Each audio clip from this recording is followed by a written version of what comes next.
कारखाना देतो. कारखाना किती जुना आहे आणि कारखान्याच्या ज्या यांच्यामध्ये कोजनरेशनचा प्रोजेक्ट असेल, त्यांची कॅपॅसिटी असेल, या सगळ्या जर गोष्टी पाहिल्या तर जवळजवळ त्यांचं मेट्रिक टनाला 364 रुपये हे त्यांच्याकडे जास्त प्रॉफिट आहे आपल्यापेक्षा. मालेगाव कारखान्याचा जो आहे तो 285 रुपये, त्यांचा प्रॉफिट जास्त म्हणजे आपण पुढे कमी नाही. पण बाकीच्या सगळ्या गोष्टीमध्ये ज्या ज्या गोष्टी त्यांनी पुढे अगोदर केलेल्या आपल्याकडे इथेनॉलचा प्रोजेक्ट आता यावर्षी चालू झाला होतील ना. तुमच्या सगळ्यांची अपेक्षा आहे, आपण काय घरी पैसे घेऊन जात नाही. जे काय पैसे वाढणार आहे ते तुमच्याच पदरात पडणार आहे. होतं काय माहितीये का, काही लोकांचा डाव असा आहे की तुम्हाला भुंगेरे माहितीये का, भुंगेरे कधी भुंगेरे ओळावाचा पाऊस झाला का भुंगेरे सुटतात. असे काही भुंगेरे सोडायचं काम सुरू आहे. आणि भुंगेरे जर पकडले नाही तर भुंगेऱ्यांची काय होते, उंदी होते का नाही. आणि उंदी काय करते, ते ह्या काही लोकांचा गाव काय आहे माहितीये का, एवढा चांगला कारखाना चालला असे भुंगे लोकांच्या डोक्यात सोडायचं आणि कशा तरी पद्धतीने याला खो घालायचा. 3500 रुपयाचा भाव देऊन 3500 रुपयाचा भाव देऊन आपला कारखाना काय कर्जबाजारी करायचा का, आपल्या कारखान्याचा भूगंगा कारखाना करायचा का. भीमाशंकर कारखाना ही तुमच्या दृष्टीने दूध गाय आहे की नाही.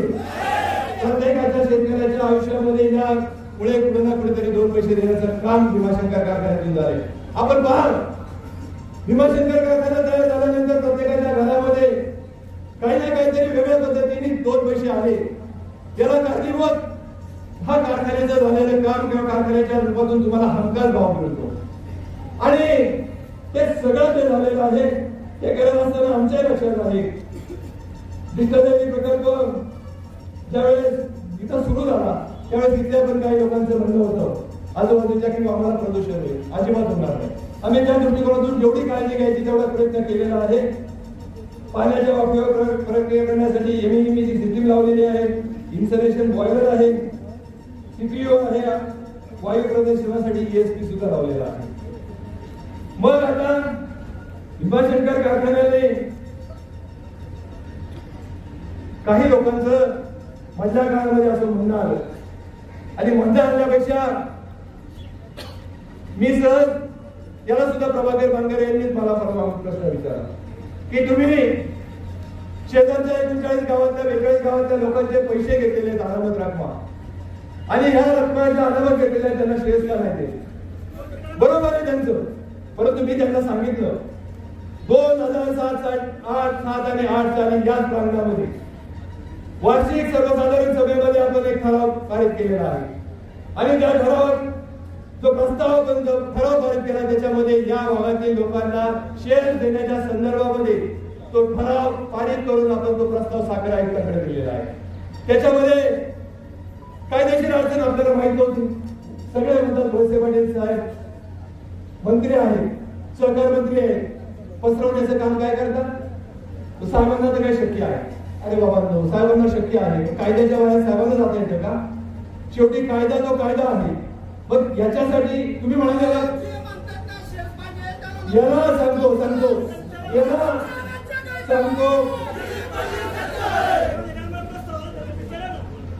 याला मी सांगतो कारण की हा प्रस्ताव आपला गेला कुठे गेला, साखर आयुक्तांकडे गेला. या प्रस्तावाला खोडगंगा सहकारी साखर कारखाना, संत तुकाराम सहकारी साखर कारखाना, विज्ञान सहकारी साखर कारखाना या साखर कारखान्यांनी ऑब्जेक्शन घेतलं आणि तो प्रस्ताव अजूनही त्याच्यामध्ये पेंडिंग आहे. विज्ञान सहकारी साखर कारखाना तर हायकोर्टामध्ये गेला.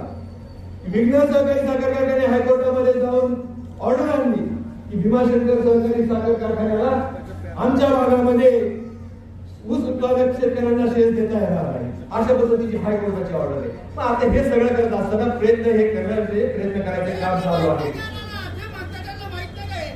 सगळ्यांना माहिती आहे, फक्त मगाशी सांगितलं ना हे भुंगेरे सोडायचे आणि लोकांना स्वतःच्या लोकप्रियतेसाठी फक्त अशा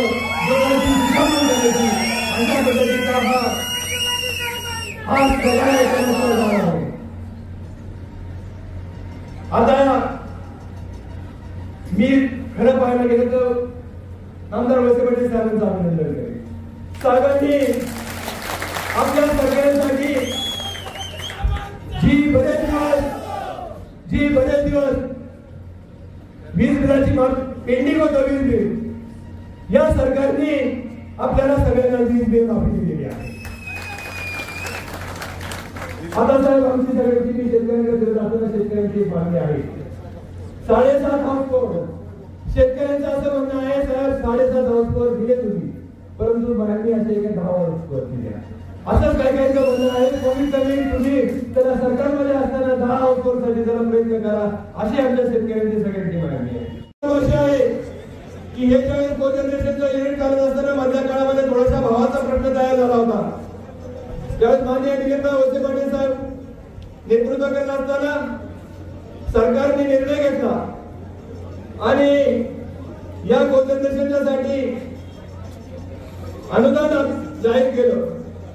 ते अनुदान अजून काही मिळालेलं नाही, परंतु ते अनुदान या वर्षामध्ये गेल्या वर्षाच्या जे युनिट आहे त्याच्यासाठी जवळजवळ 2 कोटी आणि 38 लाख रुपयाचं अनुदान हे अपेक्षित आहे.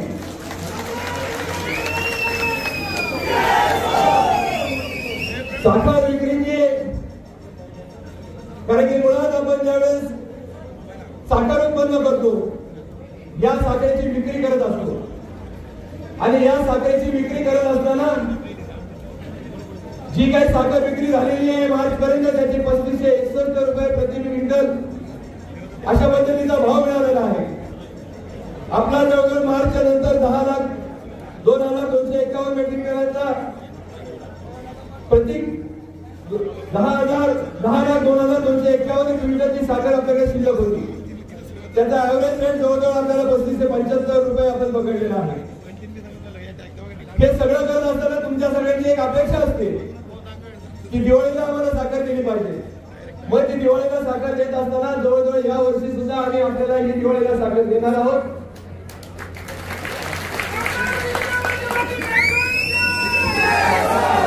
आणि ती साखर देत असताना जरी रेट आपला 35-35 रुपये जरी असला तरी आपण ही साखर सभासदांना 20 रुपये दराने देत असतो.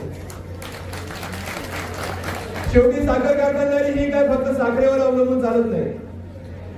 त्याच्यासाठी वेगवेगळे बाय प्रॉडक्टवर प्रतिक्रिया करणारे कारखानदारीला पूरक असं ज्यावेळेस कोजनरेशन केलं त्याच्याबरोबर आपण इथेनॉलचा प्रोजेक्ट सुद्धा यावर्षी चालू केलेला आहे. 90 KLPD एवढ्या क्षमतेचा हा इथेनॉलचा प्रकल्प सुरू करत असताना थोडासा गेल्या वेळेस काम सुरू असताना थोडासा उशीर झाला, परंतु हा प्रकल्प 5 मार्च 2024 ला सुरुवात झाला. या प्रकल्पातून 16,09,361 लिटर रेक्टिफाइड स्पिरिट तयार झालं आणि 7,04,174 लिटर इथेनॉलचं उत्पादन झालेलं आहे. हे सगळं करत असताना शेतकऱ्यांच्याकडे लक्ष दिलं पाहिजे. शेतकऱ्यांचा, कारण की साखर जी तयार होते ती काय कारखान्यात तयार होत नाही, ती जी तयार होते ते तुमच्या शेतकऱ्यांच्या शेतामध्ये तयार होते. आणि मग त्याच्यासाठी भीमाशंकर सहकारी साखर कारखान्याने विविध प्रकारचे योजना आणल्या. पण त्याच्यासाठी शेतकऱ्यांना प्रशिक्षण देण्याचा कार्यक्रम असेल, ताक बीचं वाटप असेल, ऊस बेण्याचं वाटप असेल, खासगी ऊस लागवड असेल, ठिबक सिंचनासाठी अर्थसहाय्य 60,000 प्रति एकरने आपण देतो. त्याचा व्याज कारखाना भरत असतो. माती व पाणी परीक्षणाची सुविधा उपलब्ध करून दिलेली आहे. ऊस रोपवाटिका आपण सुरू केलेली आहे. द्रवरूप जीवाणू खत प्रयोगशाळा असेल, त्या सगळ्या ज्या गोष्टी आहेत त्या आपण भीमाशंकर सहकारी साखर कारखान्याच्या माध्यमातून शेतकऱ्यांना देण्याचं काम करत आहोत. आता हे सगळं करत असताना आतापर्यंत कारखान्याने जी प्रगती केली याची दखल केंद्राच्या पातळीवर घेतली गेली, राज्याच्या पातळीवर घेतली गेली आणि जवळजवळ भीमाशंकर कारखान्याला आतापर्यंत 27 पुरस्कार मिळाले.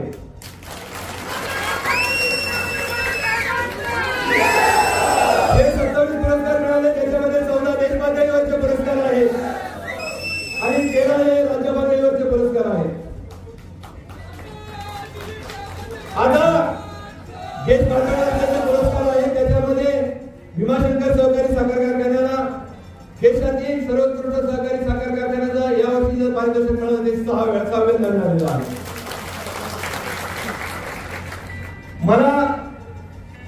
तालुक्यातील शेतकऱ्यांचा आभार मानायचे की गेले 15 ते 20 दिवस शेतकऱ्यांमध्ये एक आगळा वेगळा उत्साह आहे.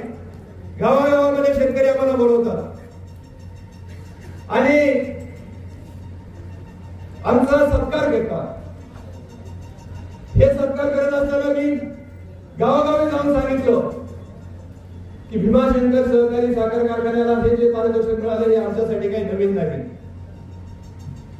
आम्हाला दरवर्षी मिळतं. 2000 साली कारखाना चालू झाला, 2024 आहे. 24 वर्षात 27 वेळा पारितोषिक मिळाले. त्यांनी राज्य पातळीवरचा तर देश पातळीवरचा एखाद्या वर्षी दोन राज्य पातळीवरचं आणि देश पातळीवरचं पण पारितोषिक मिळालेलं आहे.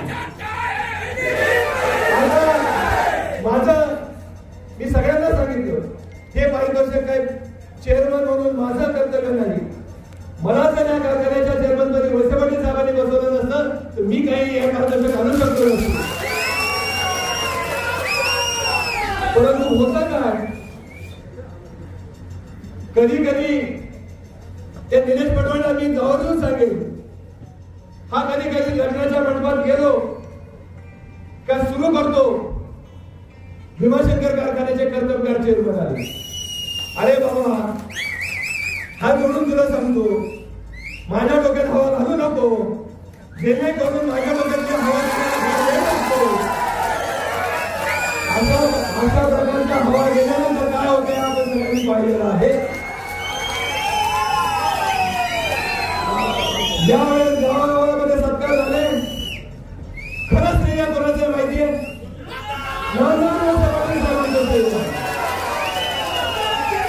साहेबांनी घालून दिलेला पांडा साहेबांनी ज्या पद्धतीने शिस्त घालून दिलेली आहे भीमाशंकर कारखान्यामध्ये आम्हाला काम करत असताना त्या शिस्तीला अनुसरून आम्ही सगळेजण काम करतो.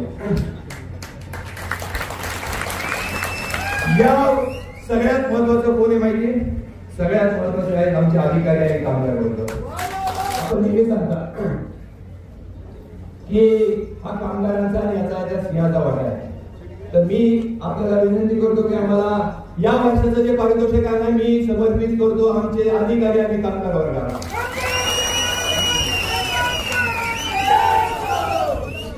आता याच बरोबर विषय आला सत्कार करत असताना 3200 रुपयाचा जो बाजार भाव दिला त्याच्याबद्दल सुद्धा शेतकऱ्यांनी खूप मोठा आनंद व्यक्त केला. मी गावोगावी सांगितलं शेतकऱ्यांना विचारलं. शेवटी आपल्याला माहिती आहे कारखान्याची FRP आहे 2790 रुपये. आपण पहिला हप्ता दिला 2950 रुपयाचा 160 रुपये त्यावेळी जास्त दिले. आता आपण 3200 रुपये विना कपात जाहीर केला. आता 3200 रुपये विना कपात जाहीर केला तर झालं 250 म्हणजे FRP पेक्षा आपण 410 रुपये जास्त दिले.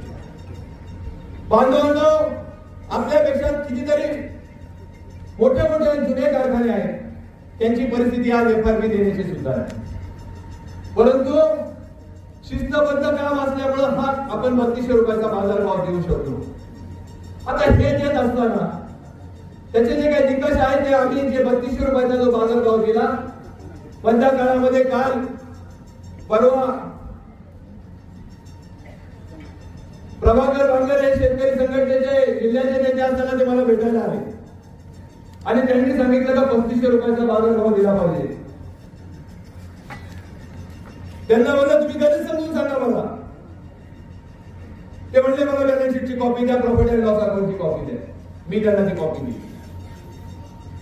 त्यांनी राजू शेट्टी साहेबांना मला फोन लावून दिला. मी राजू शेट्टी साहेबांची फोनवर बोललो.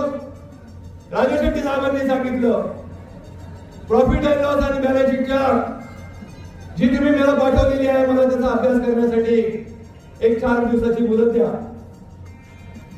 आणि मी त्यांना सांगितलेलं आहे की आम्ही हे सगळं देत असताना जो आम्हाला 27 ते 28 कोटीचा जो नफा झाला त्याला 11 लाखांनी भागीदारी करून जेवढे काही राहिलं 2 कोटी रुपये जे काही शिल्लक राहिले ते सोडून आम्ही सगळे ते देण्याचं काम शेतकऱ्यांना केलं. हे सगळं करत असताना शेवटी तुम्हाला आव्हान आलं सगळ्यांना. आव्हानामध्ये कारखान्याच्या एक प्रगतीचं पुस्तक सुद्धा पाठवलेलं आहे. मिळालंय ना सगळ्यांना? तुम्हाला एक कल्पना देतो. कारखाना सुरुवातीला 2000 साली जरी चालू झाला तरी आपला कारखाना हा सुरुवातीच्या काळामध्ये ऊस नसल्यामुळे अडचणीत होता. जवळजवळ